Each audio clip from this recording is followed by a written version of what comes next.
सभी श्रोतागणों को मेरी तरफ से प्यार भरा नमस्कार। आज की कहानी एक ऐसे बाबा जी की जिन्हें मजबूरी में चोरी करने जाना पड़ा और उनके साथ वहाँ पर क्या क्या घटित हुआ, आइए जानते हैं इस कहानी के माध्यम से। एक बाबा जी ठाकुर जी के परम भक्त थे। वे सारा दिन ठाकुर जी की पूजा पाठ और भक्ति में लीन रहते थे।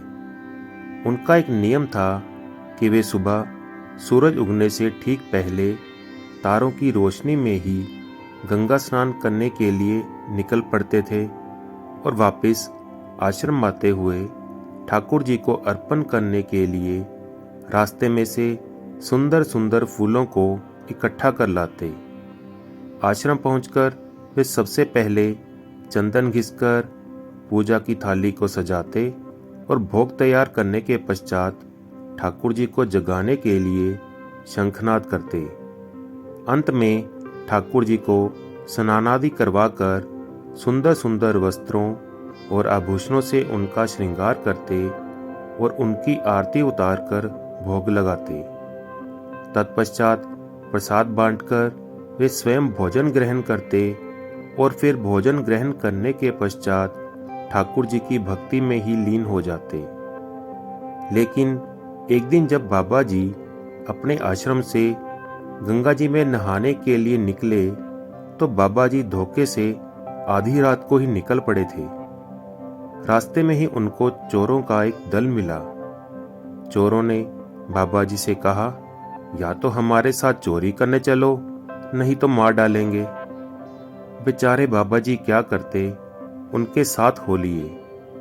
चोरों ने एक अच्छे से घर में सेंध लगाई। एक चोर बाहर रहा और सब भीतर गए। साधु बाबा को भी वह लोग भीतर ले गए। अब चोर तो लगे संदूक ढूंढने और तिजोरी तोड़ने।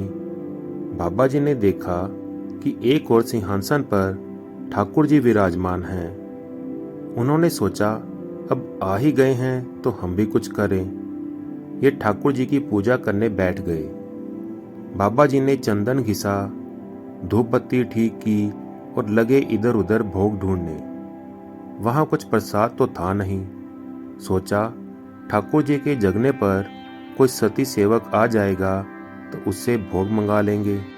इधर ठाकुर जी तो रेशमी दुपट्टा ताने आराम से सो रहे थे, लेकिन पूजा के लिए उनको जगाना आवश्यक था। बाबा जी ने उठाया शंख और लगे धुत धू करने। अब ठाकुर जी का तो पता नहीं जगे या नहीं, पर घर के सब सोए हुए लोग चौंक कर जाग पड़े। सब चोर सिर पर पैर रखकर भाग खड़े हुए। घर के लोगों ने दौड़कर बाबा जी को पकड़ा।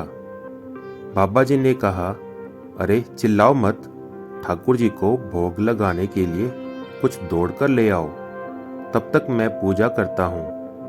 पूजा जब हो जाएगी तब तुम सब लोगों को प्रसाद दूंगा और उन चोरों को भी दूंगा जो सब सेंध लगाकर मेरे साथ इस घर में आ गए हैं। जाओ जल्दी करो। घर के लोगों को बड़ा आश्चर्य हुआ। पहले तो उन्हें भी कुछ समझ में नहीं आया, लेकिन बाबा जी से पूछने पर उन्हें सब बातों का पता लगा। तब एक स्त्री ने हंसते हुए बाबा जी के पास ठाकुर जी को भोग लगाने के लिए बहुत से पेड़े लाकर रख दिए।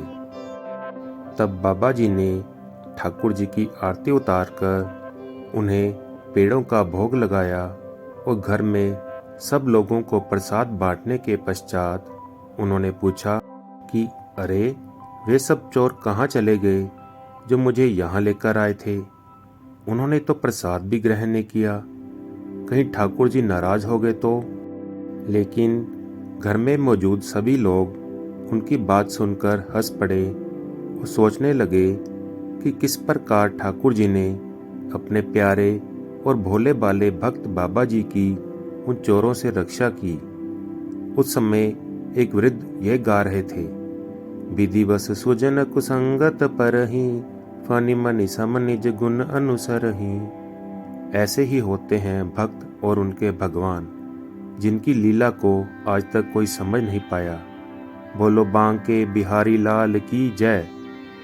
दोस्तों, अगर आपको ये कहानी अच्छी लगी तो प्लीज़ इसे लाइक कीजिए, शेयर कीजिए और इसी प्रकार की अच्छी अच्छी कहानियाँ सुनने के लिए मेरे चैनल को सब्सक्राइब करना ना भूलें। धन्यवाद। जय श्री कृष्ण जी।